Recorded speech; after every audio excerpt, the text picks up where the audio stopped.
Hi Pisces, welcome to February and happy birthday if you're celebrating a birthday.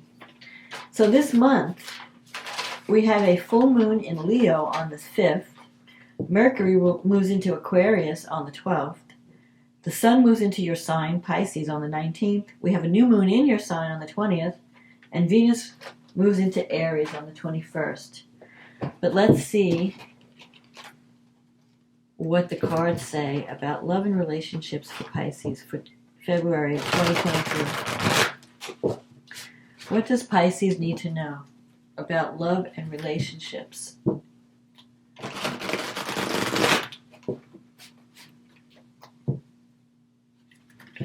For February 2023. What does Pisces need to know about relationships and love for February 2023? This Valentine's is going to be a very romantic Valentine because we have Venus conjunct Neptune in your sign at this time. And it's going to be very dreamy. So let's see. What does Pisces need to know about love and relationships in February 2023?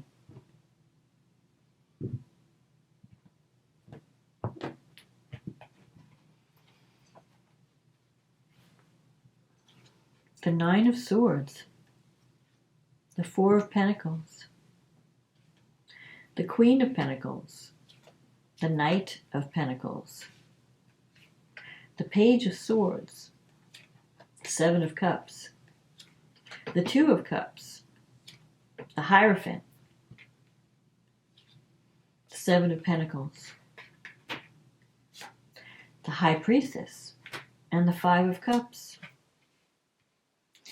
Okay, so you have some things to overcome this month, but you're in transition.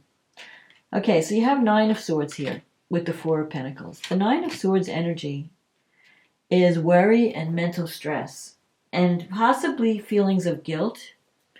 So you might be, I feel like you're pining away for someone from the past. You have this Five of Cups here, which is a card of regret, and you're focusing on your losses. And it's like you can't let go of this sorrow. You can't let go. The Four of Pentacles is about holding on. You might be holding on to something because it represents security to you. Or you're just afraid to let go. And so there could have been a relationship that ended, or something. It's like you're regretting a decision that you made. Like the Five of Cups is about, I wish I had handled things differently. I wish things had turned out differently. So it's like a card of crying over spilt milk, really. But the Five of Cups, there are still two cups here. So if a relationship feels like it's on shaky ground, it's only because you're focusing on the worst case scenarios. You're focusing on your fears. Like the Nine of Swords is worry. You're worried that this is going to be happening, and that's going to happen. And what if this happens? And what if that happens? And you could be worried about someone's health. Sometimes with the Nine of Swords, maybe a partner is going through a difficult time, and you're worried about that. But instead of focusing on worry, you need to focus on more of a positive outcome. Because when you worry, you attract negativity to you. You have the Queen of Pentacles here. You could have been dealing with an earth sign in the past. The Queen is someone who wants security, who wants financial security. She's very practical. She works really hard, but she loves her, she works hard for the money and she likes her material things. But she's not doing it to impress people. It's just because she likes finer things in life. So you could have been dealing with someone who is very talented, but maybe a little insecure. If there's a relationship situation, I feel like, especially with the Knight of Pentacles, you could be dealing with someone who is very methodical, very slow, likes to do things slow, likes to take their time, doesn't like rushing into anything. So maybe if you were pushing someone too hard or wanting things to happen too fast, you might have scared someone away who didn't want the same things. On the other hand, it could be that there was a relationship that ended, and you can't let go of it. Like maybe this person was your rock, and now it's like, I don't have my rock. I don't have my security. I don't know what to do. I can't let go, and you're just pining over the pet like spilt milk, not seeing that you still have two cups here. Like, hey, I can turn around, and there are cups waiting for me. There are people wanting to offer you love, but you're so focused on the past, you're not seeing it. You have the Page of Swords here with the Seven of Cups. So I feel like there are a lot of options open to you, and you have to look at them really carefully. With the Page of Swords, there could be some gossip. Sometimes the page can represent gossip or spying. So either you're spying, you're checking someone out, or they're checking you out. But you really can't make up your mind. Like, even if you think you want to move on and have a new relationship, there's too many options out there and you're not sure. You haven't made up your mind. So you're kind of like in limbo. But I think that's because you're in transition. The sevens, you have two sevens in the reading. That's a card of transition. Like you're going from one state to the next state. So maybe you were in a relationship, it ended, and now you're transitioning. Okay, what's next? But I feel like you still can't get over the past. There's a past relationship you have to come to terms with, have closure with. And the Page of Swords is really about sometimes the page can mean you're dealing with a challenging lover, and you might need to have a difficult conversation with them. Or it could just mean that you have to look carefully at what you're getting involved in the future. Like, you're not going to just jump into anything just because you're lonely. You want to make sure that whoever you're connecting with in the future is right for you. You have the Two of Cups here, so that's positive. You could connect with someone, actually, in the future that is a soulmate. That could be a soulmate connection, where you're on the same page, you're seeing eye to eye, you're sharing the same beliefs, the same... if you look at this card, they're filling each other's cup. He's offering her his love, she's offering him her love, whatever. So you have someone, you have the potential to create a new partnership, or a happy partnership. But it's in your negative thinking sector. So a part of you is sabotaging it with doubt and saying, well, I don't know.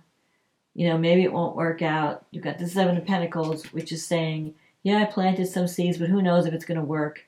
I don't feel like you're really giving it the energy. And I think the reason for that is because you're still stuck in the past, in a place of regret, guilt from a past relationship, or past mistakes that you might have made in a relationship. You have the Hierophant in your environment. So you could be dealing with someone who's very stubborn, maybe even another Taurus. The Hierophant is sometimes the Taurus card, but it also represents doing the right thing, following tradition. So maybe you're worried about what people are going to think. Let's say you were with a relationship, it broke up, and now you want to start a new one. What are people going to say if I start a new relationship? What are people going to think? Like your mind is working overtime. You have to stop thinking, stop overthinking, because especially about what other people are going to say. Because no matter what you do in life, someone's going to have something to say about it. And there's always going to be someone who's going to criticize you. I would not worry about it. As long as you know in your heart you're doing the right thing, forget what people are going to think. Who cares? It's none of their business. It's none of your business what other people think. Do you ever hear that saying? It's what other people think of me is none of my business. That's what you should be thinking this month. Just follow your heart. So if you have the potential to connect with someone, don't worry about what other people are going to think. Just do it. Just follow your heart. So I feel like you could be in the beginning stages of a new relationship coming up in February. Possibly in the middle of February. Maybe around that new moon in Pisces. You may have the potential to start a new relationship. And you might be a little bit doubtful. You've got this Seven of Pentacles, which is like, well, okay, let's see where it goes. I feel like you could be meeting, if you're not in a relationship already, you could be meeting someone in February. But you want to take it slow. Don't try to control the outcome. Just go with the flow. Take it one day at a time, especially if you're meeting an earth sign, because they like to take things slow. And then you have the High Priestess as the outcome. This is always a positive development. You may not be able to see it right now. So things are hidden at the beginning of the month. You're not seeing the outcome, but the outcome will be positive. There are certain things you just can't know right now for whatever reason. The universe is keeping a secret for you. But the promise is a positive outcome. So you could be connecting with someone who's very spiritual, very intuitive, someone who could be even psychic, someone who you really have a lot of respect for, someone you may even want to commit to eventually. Not right now, because right now, in the near future, you have several options, and you're going to have to figure out, okay, which one do I choose? Because especially if you're available now and you're not in a relationship, I feel like you're going to have multiple options to choose from. So you have to make sure you choose wisely. That's what the Page of Swords is for. It's telling you, look beneath the surface. Don't take people at face value. See what they're really made out of. Test them. Take your time. Don't jump into a commitment. Because you can find the right person, and the most important thing is to think positive, think that it's possible, and it could lead to marriage down the road, or some type of commitment, if not exactly marriage, maybe just living together but being committed, where you're exclusive. So love is on, but you have some healing to do over the past.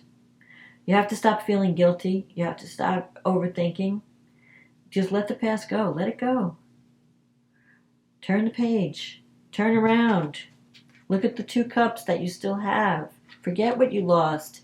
You can't repeat the past. You can't undo what's been done. So just move on. Learn from it. Don't repeat it. Embrace love.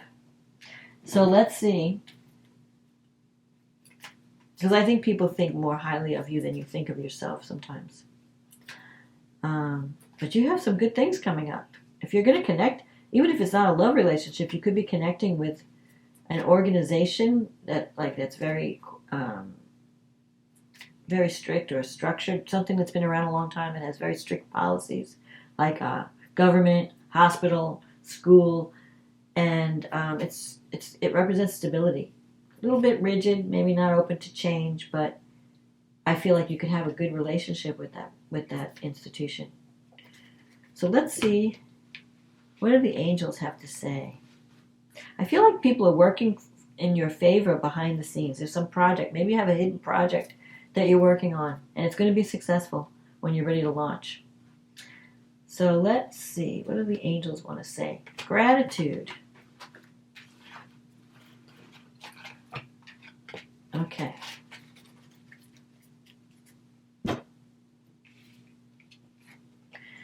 Thank you. This is a heartfelt thanks to you from someone you recently helped in some way.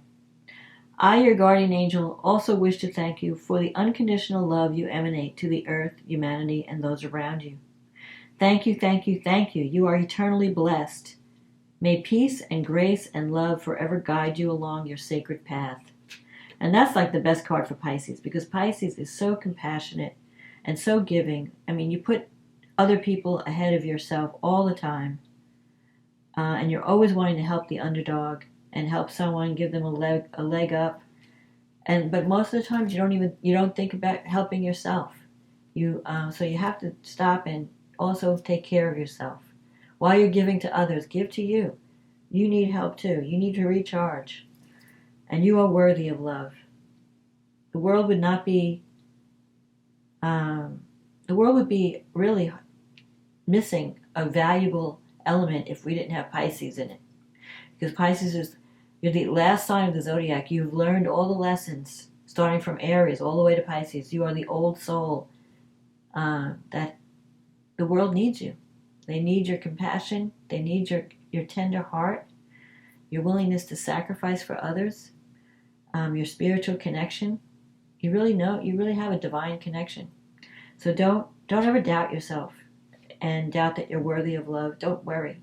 You are more than worthy. I'm sorry. So let's see. What does this full moon have to do? This full moon, you're having a full moon in your 6th house of work, and you have the Sun and Saturn in the 12th house of psychological, things that are hidden. So you could be ending a job at this full moon, or something is completing. You're completing a project. There could be a health issue that comes to culmination. With Saturn in the 12th house, you really have to work on valuing yourself, because you're a hard worker, but sometimes you feel like you're not good enough. And Saturn, especially in the 12th, it's like you may have some issues that have to do with home, like father figures or authority figures, or even like a parent that maybe wasn't was too critical, and so you felt like you weren't good enough. And I feel that this is coming to, you're maybe realizing that at this time, because the full moon brings things to the surface. So especially like things in the 12th house that are hidden, you may start to realize, you know what, I did do a good job. I am worthy of praise. My parent was too harsh. And you're going to start to value yourself more. So you might end something where you're not being valued and start something else. Look for something where you are being recognized and valued. You have Uranus in the 3rd house, so there might be some upsets around siblings, your immediate family, some surprises, because Uranus brings surprises. Maybe you've been giving too much to your family and not giving enough to yourself and your own health and well-being. And so you might decide to free yourself from some of these obligations.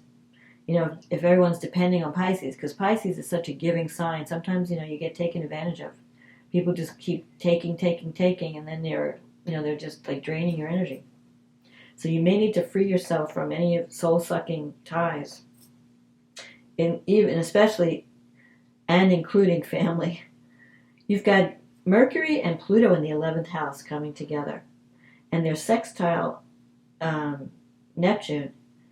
So this could be, you know, you have some powerful people. You're going to be connecting with powerful people that can help you. You might have an idea about a project that's going to help society in some way, and you'll have the support of these powerful people. I feel like you're going to be dealing with movers and shakers. And with Mercury, you should speak up. You might be even signing a contract, but if you're not signing a contract, definitely you're working on some type of communication project. It could be a website, it could be a social media project. It's something that's where you're getting the word out to the masses. And it's going to be pretty successful, very creative. I think you're going to like it, and you're going to meet and share ideas with a lot of powerful people. So this is a good time to have Mercury and Pluto come together, especially because if you're trying to sign something, no one's going to be able to hand you any BS. When Mercury and Pluto are connecting, you can see through anyone. And so you're going to be really sharp and on the ball when it comes to these groups. You're not going to fall for some fake guru. You know, you're going to see what people's agenda really are, and that's going to protect you. You have Mars in the 4th, like we said. It's sextile Jupiter and Chiron in the 2nd. So Jupiter in the 2nd is bringing you money, abundance.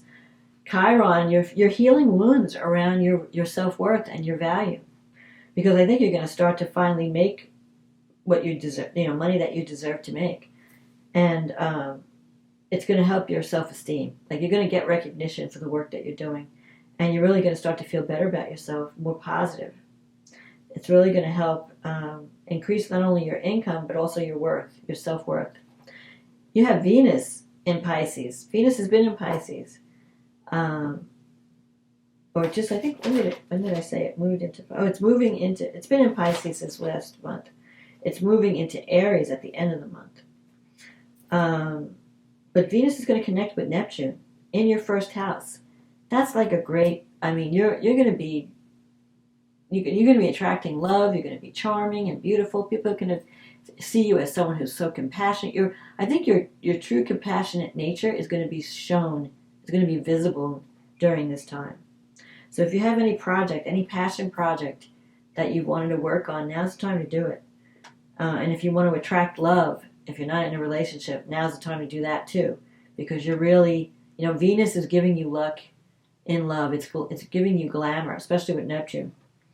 You're going to be like the star, the movie star. Venus is also sextile Uranus. So yeah, there's some communication project, something that comes out of the blue. Someone that you never expected to connect with. All of a sudden you're working on this exciting project together. You might get a message that from someone you never expected to hear from. What else? Mercury sextile Neptune. Share your ideas. You are being inspired right now. And that's only going to help you. Then we have the new moon in Pisces. This is like a new you, a rebirth.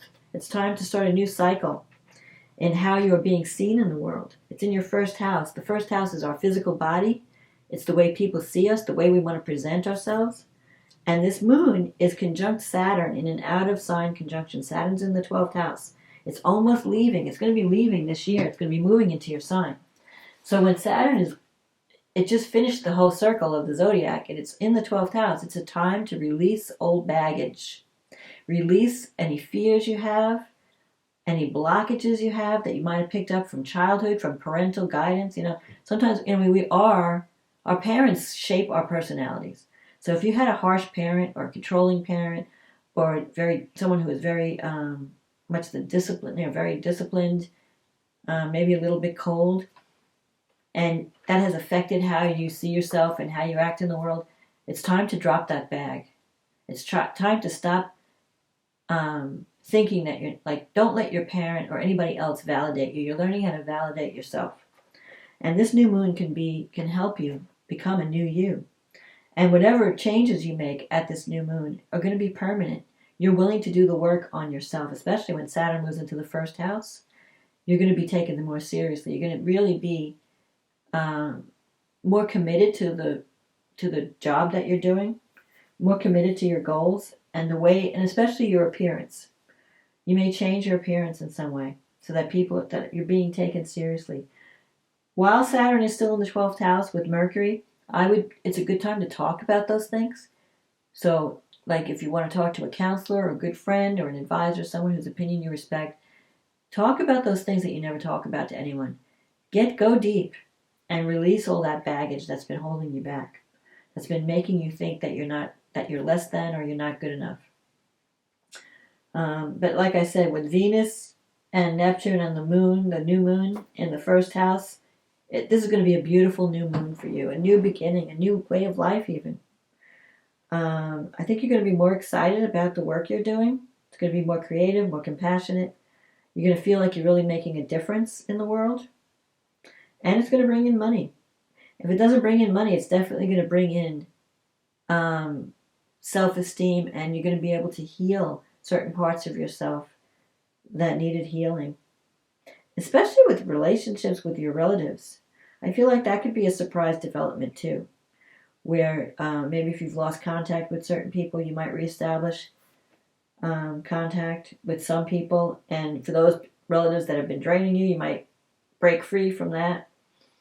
I feel like this is a very transformational time, and this new moon is very positive because it doesn't have any hard aspects. It's all trines, sextiles, and conjunctions. And the conjunctions are not bad. I mean, Saturn is known as the malefic, but Saturn also brings structure and stability to whatever it touches. It requires hard work.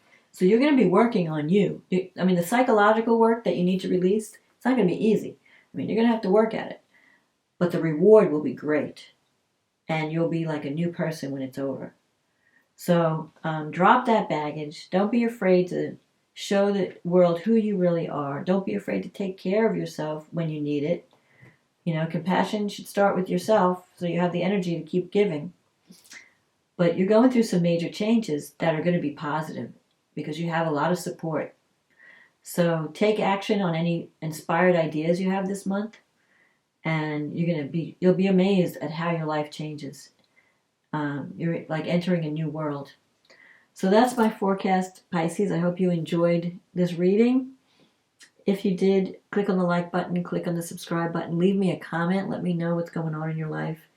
If you need a private reading, because this is a general reading, click on that link in my description and it'll take you to my website. And we can get you scheduled where I deal with just you and your issues and no one else. So it'll be a more tailored reading. In the meantime, have a happy birthday if you're celebrating in February. Have a wonderful Valentine's, because this Valentine's is going to be special because we've got Venus and Neptune in Pisces. Very romantic, very, very magical. And we have the new moon. So it's a great time to be in love this month, or to even try, to attempt love, to meet love, to have a beautiful. And if you don't have a date, go out with some friends, celebrate, your friendships, celebrate you, take yourself out. You don't need a partner to be a Valentine. We're all worthy of love, and we are all gifted. We all have our gifts that we need to share in the world. So don't be afraid to share yours, and don't worry what people think. Just do your thing. The world needs you. So have a wonderful February. Have a happy Valentine's Day, and I'll talk to you again next month. Okay, bye now.